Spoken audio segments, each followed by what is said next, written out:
Hello friends, welcome to part 3। इसके अंदर हम बात करने जा रहे हैं टाइप्स ऑफ डिलीवरी की।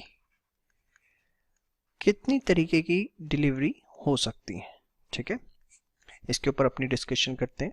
सी, under sales of goods act there are 3 types of delivery.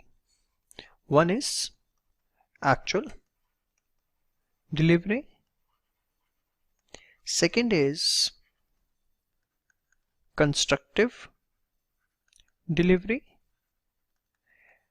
and the third one is symbolic delivery. Now what exactly it is, बड़े ध्यान से एक चीज सुनना और समझना, कोई दिक्कत नहीं आने वाली आपको, और ऐसा समझेंगे कि जिंदगी भर ना भूलें, ठीक है। चलो स्टार्ट करते हैं। Actual delivery is basically the physical delivery of goods. कि अगर गुड्स को फिजिकल डिलीवर किया जाता है तो उसको हम क्या बोलते हैं, एक्चुअल डिलीवरी। लाइक ए ने बी से गुड्स परचेज किए और बी ने जैसे जैसे ए ने बी को शर्ट्स का ऑर्डर दिया कि 10 शर्ट्स चाहिए, तो बी ने वो 10 शर्टें ए को उसी समय दे दी, तो this will be termed as what, actual delivery, ठीक है। इट्स वेरी सिंपल, इसके अंदर कुछ ऐसा टेक्निकल नहीं है। The next one is the constructive delivery and symbolic. ये थोड़े इंपॉर्टेंट है, बड़े ध्यान से समझना। कंस्ट्रक्टिव डिलीवरी क्या होती है, डिलीवरी बाय, आप कह सकते हैं एक्नॉलेजमेंट। क्या बोला मैंने, डिलीवरी बाय एक्नॉलेजमेंट। ये क्या होता है सर, डिलीवरी बाय एक्नॉलेजमेंट। बड़े आराम से एक एक चीज सुननी और समझनी है, कोई इसमें आपको डाउट नहीं आएगा। इसको और सिंपल लिखता हूं मैं आपके लिए, that is delivery without change in custody और possession, without change in custody और पोजेशन। अब है क्या ये चीजें, आइए जरा समझते हैं। मैं आपको कुछ एग्जाम्पल से कंस्ट्रक्टिव डिलीवरी क्लियर करता हूं, उसके बाद सिंबॉलिक डिलीवरी के ऊपर आऊंगा, ठीक है। एग्जाम्पल्स किसके हैं ये, कंस्ट्रक्टिव डिलीवरी के। बड़े ध्यान से एक एक चीज सुनना और समझना बहुत इंपॉर्टेंट है, और ये एग्जाम्पल आपसे एग्जाम में पूछे भी जा सकते हैं, ठीक है। किसी भी तरीके से ट्रू फॉल्स की सेंस में आपसे बोल ही दिया कि identify the types of delivery in the following cases, ठीक है। सपोज ए जो है वो सेलर है और बी जो है वो बायर है, ठीक है। अब बी ने कुछ गुड्स खरीदे ए से, ठीक है, और गुड्स जो हैं are in possession of A. Goods किसके पोजेशन में है, ए के पास है, ठीक है। पोजेशन और ओनरशिप में डिफरेंस होता है। पोजेशन का मतलब होता है कस्टडी, क्या, कस्टडी, जबकि प्रॉपर्टी जो होता है दैट इज ओनरशिप।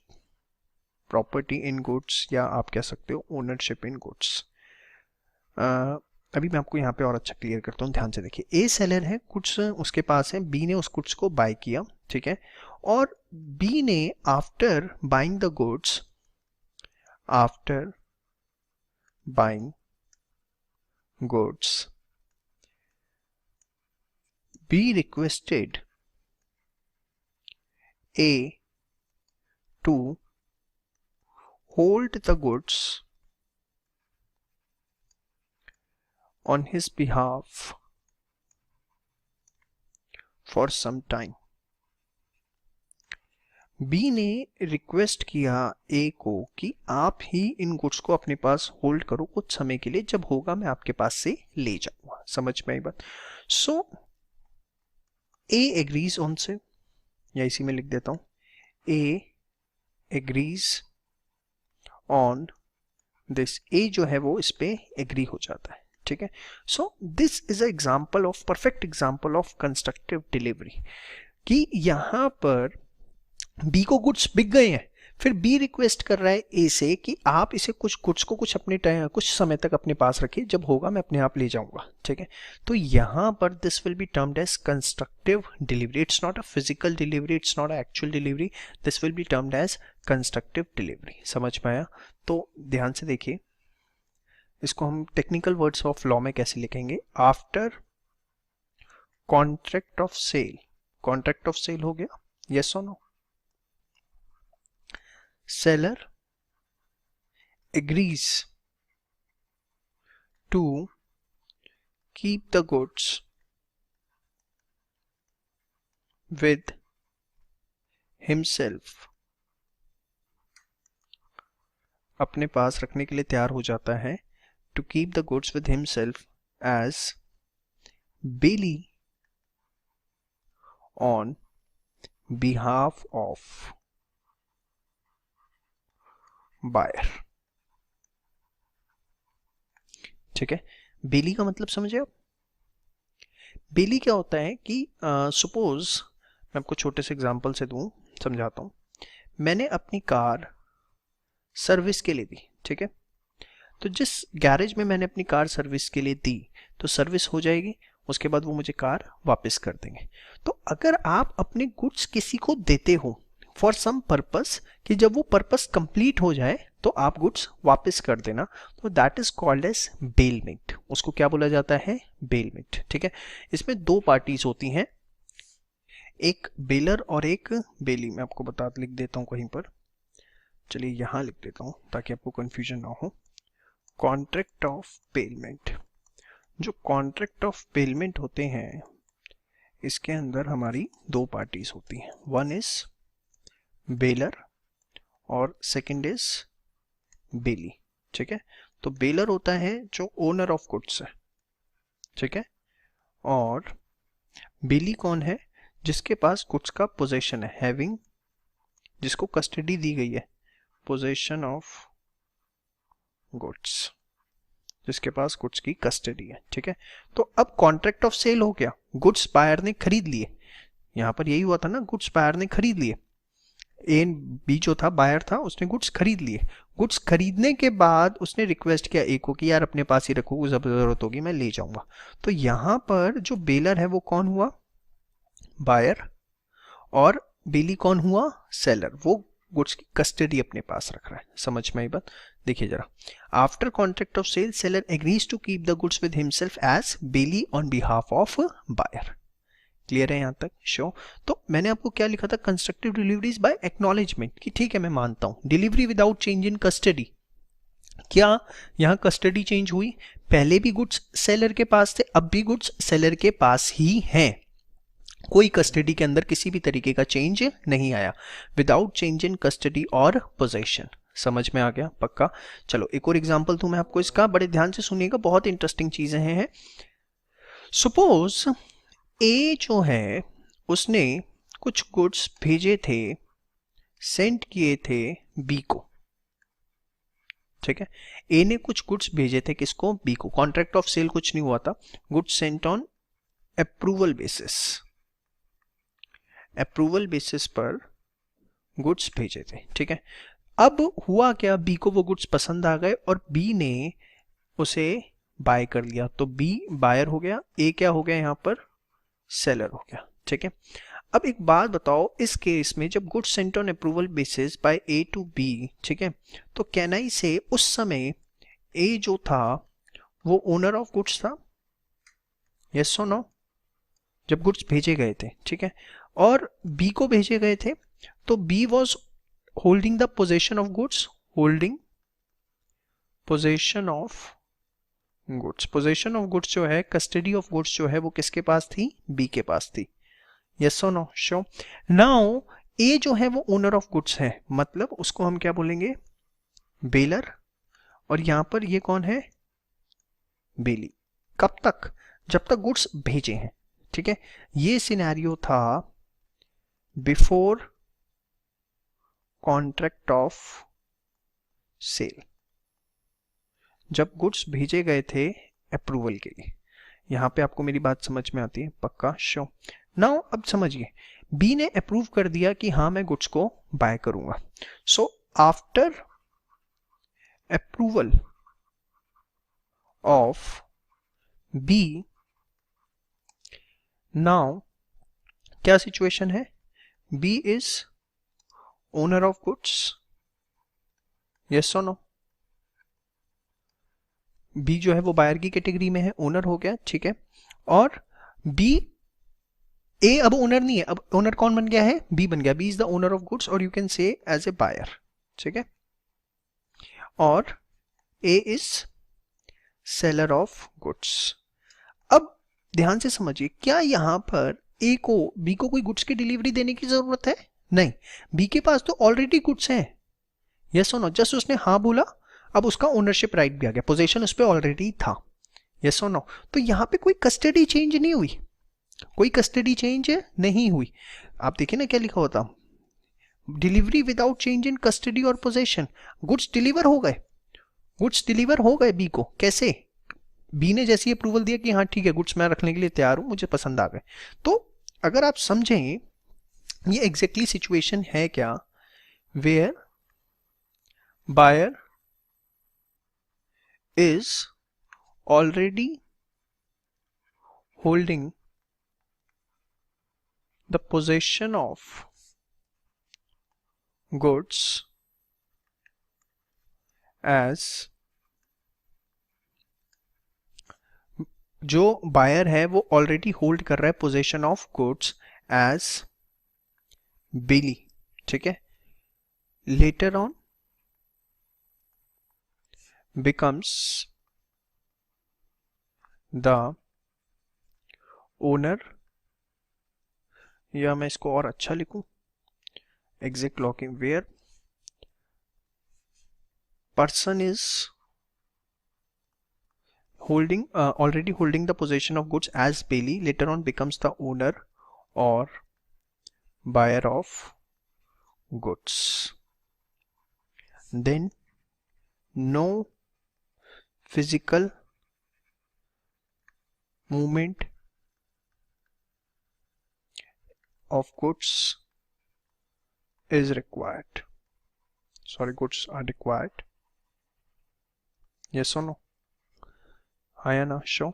तो यहां पर आप अगर केस को समझ रहे हैं अच्छे से कि गुड्स ऑलरेडी बी के पास है, जस्ट उसने एक्नॉलेज किया कि हाँ मैं गुड्स अपने पास ओनरशिप भी लेने के लिए तैयार हूं, तो यहां पर ए की तरफ से जो बी को डिलीवरी कहलाएगी that will be called as कि under the contract of sale यहां पर जो डिलीवरी हुई है वो हुई है कंस्ट्रक्टिव डिलीवरी, ठीक है। तो यहां पर here under contract of sale, जो कॉन्ट्रैक्ट ऑफ सेल हुआ उसके अंदर कौन सी डिलीवरी की गई, कंस्ट्रक्टिव डिलीवरी इज मेड। आप कहेंगे सर, आपके दिमाग में आ रहा है सर पहले तो फिजिकल डिलीवरी भी हुई थी ना, ए ने बी को गुड्स भेजे थे। अबे तो निकम्मो, एक बात बताओ, उस समय गुड्स भेजे थे अप्रूवल बेसिस पे, ठीक है, जब गुड्स अप्रूवल बेसिस पे भेजे थे at that time no contract of sale, at that time there was no contract of sale, कोई कॉन्ट्रैक्ट ऑफ सेल नहीं था, या था, कोई कॉन्ट्रैक्ट ऑफ सेल उस समय नहीं था, समझ में आई बात, श्योर। तो अगर गुड्स अप्रूवल पे भेजे उस समय कॉन्ट्रैक्ट ऑफ सेल नहीं था तो उस समय डिलीवरी की बात ही नहीं आती, डिलीवरी तो पिक्चर में कब आता है, the types of delivery comes into the picture when there is contract of sale. Obviously अगर कॉन्ट्रैक्ट ऑफ सेल हो गया तो उसके बाद डिलीवरी जरूर होगी गुड्स की, यस और नो। तो नाउ क्वेश्चन अराइजेस कि गुड्स जब अप्रूवल पे भेजे थे तब तो कॉन्ट्रैक्ट ऑफ सेल ही नहीं था, अब जब बी ने बोल दिया कि मैं गुड्स खरीद रहा हूं तो then there is a contract of sale, तो कौन सी डिलीवरी करी ए ने बी को, फिजिकल डिलीवरी तो नहीं करी, कॉन्ट्रैक्ट ऑफ सेल के बाद करी नहीं, तो बट ये कौन सी डिलीवरी कहलाएगी, कंस्ट्रक्टिव डिलीवरी कहलाएगी कि yes it is the delivery by acknowledgement, A agree करता है, बी एक्सेप्ट करता है, कोई चेंज इन कस्टडी या चेंज इन पोजेशन नहीं हुआ। समझ में आ गई बात आपको मेरी, पक्का, कोई डाउट इसके अंदर, शो। चलिए एक और एग्जांपल मैं इसका आपको देता हूं, ध्यान से देखिएगा। सपोज ए जो कि सेलर है, ठीक है, उसके गुड्स पड़े हुए हैं किसी वेयर हाउस में, वेयर हाउस में, गोदाम में उसके गुड्स पड़े हुए हैं, ठीक है। अब ये जो सेलर है ये अपना बिजनेस बंद करके जा रहा है, शिफ्ट कर रहा है, उसने ऑल गुड्स, जितने भी गुड्स थे उसके पास, बी को बेच दिए, ठीक है, बी कौन है, बायर है,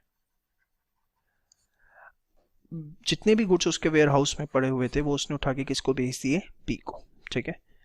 एंड बी ने क्या कॉन्ट्रैक्ट किया कि जो वेयर हाउस ए ने ले रखा है, ये वेयर हाउस ए ने ले रखा था ऑन रेंट, ठीक है, किराए पे उसने रेंट पे ले रखा था। तो यहां पर ए ने क्या किया, जो वेयर हाउस के ओनर थे, जो वेयर हाउस के ओनर थे उनको कॉल किया और ये बोला कि भैया मैंने अपने सारे गुड्स जो हैं वो बी को बेच दिए, अब उन गुड्स पे मेरा राइट नहीं है, बी उसे यूज़ करेंगे, आगे आपको रेंट भी बी देंगे, और जो गुड्स हैं वो उसके अंदर पड़े हुए वो सारे बी के हैं, ठीक है। हुआ क्या, after contract of sale B A informed to warehouse owner that goods are now the property of, जो गुड्स हैं वो किसकी प्रॉपर्टी हैं, गुड्स जो हैं प्रॉपर्टी हैं ए की, goods are now the property of B, ठीक है। So warehouse owner acknowledges the same, उसने भी इस चीज को एक्नॉलेज किया, मान लिया, ओके। सहमति देना, एक्नॉलेजेस का मतलब क्या होता है, किसी चीज को एग्री करना, एक्नॉलेजेस द सेम, ठीक है। तो यहां पर भी जो गुड्स की डिलीवरी हुई वो कैसे हुई, बाय एक्नॉलेजमेंट, कोई फिजिकल मूवमेंट इसके अंदर नहीं हुआ, वो गुड्स अपनी जगह ही पड़े हुए हैं, बस अब उनका ओनरशिप जो है वो क्या हो गया, ट्रांसफर हो गया। समझ में आई बात। तो इसी चीज को अगर टेक्निकली लिखें हम तो कैसे लिख सकते हैं, where a person is holding the goods, holding the possession of goods as बेली। देखिए यहां पर ये जो वेयर हाउस ओनर है वो एक तरह से कौन है, बेली है, हाँ या ना, उसके पास गुड्स पड़े हुए हैं उसके वेयर हाउस में, as bailee on behalf of seller, seller के बिहाफ पे, acknowledges to hold the same, acknowledges to hold the same on behalf of owner, on behalf of buyer, ठीक है। So this will be called as constructive delivery. तो मैंने आपको 3 cases बता दिए different different जो हो सकते थे, ठीक है, मोर देन सफिशिएंट है। और होती क्या है, by acknowledgement, that is without change in custody और पोजीशन। देखो पढ़ने को तो ऊपर ऊपर से भी चीज़ों को पढ़ा जा सकता है, लेकिन एक बार इन डेप्थ आप समझ लोगे ना, कोई आपके दिमाग के अंदर कंफ्यूजन नहीं रहेगा। अब हमें सिर्फ क्या पढ़नी है, सिंबॉलिक डिलीवरी, ठीक है। देखिए सिंबॉलिक डिलीवरी के अंदर क्या होता है, बड़े ध्यान से समझना, means of obtaining possession of goods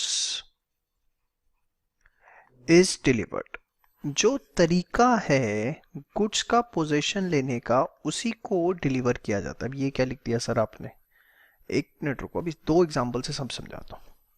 suppose एक छोटा सा एग्जांपल, आप एक स्वीट शॉप पे गए, ठीक है, और आपने ऑर्डर किया कि भाई मेरे को ना 1 kg एक स्वीट चाहिए, ठीक है। तो उसने क्या किया, जब आपने ऑर्डर किया 1 kg ये स्वीट चाहिए, सपोज आप हल्दीराम पे गए, ठीक है, उसने आपको एक स्लिप दी, ठीक है, और उस स्लिप को आपको जाके काउंटर नंबर 3 पे शो करना है, ठीक है। आपको उसने एक स्लिप दी ऑर्डर देने पे, ठीक है, ये स्लिप आपको मिली पेमेंट काउंटर पे, यही होता है जनरली, पेमेंट काउंटर पे हमें स्लिप मिल जाती है, उसके बाद उसे काउंटर नंबर 3 पे शो करना है और वहां से आपको गुड्स रिसीव करने हैं, ठीक है। तो यहां पर ये जो आपको स्लिप मिली है जिसको दिखाकर आपको गुड्स रिसीव होंगे, तो इस स्लिप का मिलना is called as symbolic delivery, means of obtaining possession of goods, जो तरीका है किस चीज का, of obtaining possession, that is the custody, goods की कस्टडी लेने का जब वो डिलीवर किया जाता है, दैट इज सिंबॉलिक डिलीवरी। तो यहां जो हमारा कॉन्ट्रैक्ट ऑफ सेल हुआ स्वीट शॉप के साथ कि मैं बायर हूं, मुझे गुड्स लेने हैं, ठीक है, और वो गुड्स बेचेंगे, ठीक है, तो जैसे ही वो मुझे स्लिप देते हैं उसकी against the payment, that will be called as the symbolic delivery, because by showing that slip I can receive the goods from the counter number 3। Very simple example. Let us take a technical example now. Suppose मैंने यहाँ से दिल्ली से goods जो है वो send किए मुंबई, ठीक है। कुछ गुड्स मुझे यहाँ से भेजने थे अब किसी बायर को, ठीक है। अब ये गुड्स जो मैंने सेंड किए, ये थ्रू सेंड किए बाय रेलवे, ठीक है। तो रेलवे के अंदर क्या होता है कि जब आप गुड्स ट्रांसपोर्ट में लगाते हैं तो आपको एक रिसीट मिलती है जिसको बिल्टी बोला जाता है, जिसको मैं यहाँ बोल देता हूँ रेलवे रिसीट। क्या बोल देता हूँ? रेलवे रिसीट, ठीक है। तो जब मैंने वो गुड्स सेंड किए बाय रेलवे तो मुझे क्या मिली? रेलवे रिसीट मिली उसके अगेंस्ट, यस और नो। अब ये रेलवे रिसीट मुझे कहाँ मिली है? दिल्ली में। इस रेलवे रिसीट की एक कॉपी, आज के टाइम पे तो व्हाट्सएप है, व्हाट्सएप से फोटो खींच के, नहीं तो पहले क्या होता था बाय पोस्ट मैं भेज दूंगा कहां पर? मुंबई में, ठीक है। सो नाउ इन मुंबई, जो मुंबई के अंदर जो भी उस स्लिप को दिखाएगा, whosoever will show the slip, जो भी उस स्लिप को दिखाएगा, उस रिसीट को दिखाएगा, will get the possession of goods, उसको जो है गुड्स का पोजेशन मिल जाएगा, हाँ या ना। तो यहाँ पर भी देखो मैंने क्या किया, जो रेलवे रिसीट मिली थी वो ट्रांसफर कर दी आगे कि मुंबई में आप रेलवे में जब वो गुड्स पहुंच जाएंगे तो आप वो वहां पर स्लिप दिखाना, उसके अगेंस्ट वो आपको गुड्स दे देंगे। So this is also a perfect example of symbolic delivery. तो सिंबॉलिक डिलीवरी के अंदर क्या होता है, कुछ ऐसा means of obtaining possession of goods, मतलब जिससे आपको गुड्स मिलने हैं, जिस चीज को दिखा के जब वो आपको ट्रांसफर की जाती है, that is called as symbolic delivery. समझ में आ गया? सो ये थे हमारे basically types of delivery: actual, constructive, symbolic. Actual is the physical, constructive is by acknowledgement, and symbolic is by means of obtaining possession, means of obtaining possession of goods are deliver, ठीक है। अब देखते हैं हमारी books में इसके ऊपर क्या लिखा हुआ है। देखिए, delivery forms: actual delivery, physical delivered to the buyer; constructive, which is effected without any change in custody or actual possession by atonement या acknowledgement, एक ही बात है, वर्ड याद रखना है, atonement, ठीक है। Example: where a warehouseman holding the goods agrees to hold them on behalf of B, ये मैंने आपको एग्जाम्पल दिया था थर्ड, दो और भी दे दिए। Symbolic: delivery of a thing in token और a transfer of something else, that is delivery of goods of course of transit made by handing over documents और title of goods। थोड़ा सा टेक्निकल वर्ड्स में लिखा हुआ है यहाँ पर, इसको आपको इतनी एग्जैक्टली करने की जरूरत नहीं, जो मैंने आपको बताया सिंपल वर्ड्स में वो कर लो, ज़्यादा बेटर है। बाकी इसको भी समझ लो। Delivery of a thing in a token of a transfer of something else. Something else क्या था यहाँ पे? वो जो रेलवे स्लिप थी। समझ में आया? शो। तो ये सिंबॉलिक डिलीवरी है। बेटर है जो डेफिनेशन मैंने बताई है वो करें। अब गुड्स को डिलीवरेबल स्टेट में कब बोला जाता है? तो goods are said to be in deliverable state when they are in such a condition that the buyer would under the contract be bound to take the delivery of them. मतलब जब buyer उसकी delivery ले सकता है, वो 100% ready है, तब बोला जाता है गुड्स जो है डिलीवरेबल स्टेट के अंदर है। For example, A contracts to sell timber and makes bundle thereof, ठीक है। The goods will be in deliverable state जब ए उसको बंडल बना देगा। A has put the goods in such a condition. Clear? तो ये था हमारा टाइप्स ऑफ डिलीवरी। अब इसके बाद हम थोड़ी सी डेफिनेशंस और हैं: document of title, mercantile agent, property, insolvent, price, quality of goods. ये हम नेक्स्ट वीडियो में डिस्कस करते हैं। Thank you.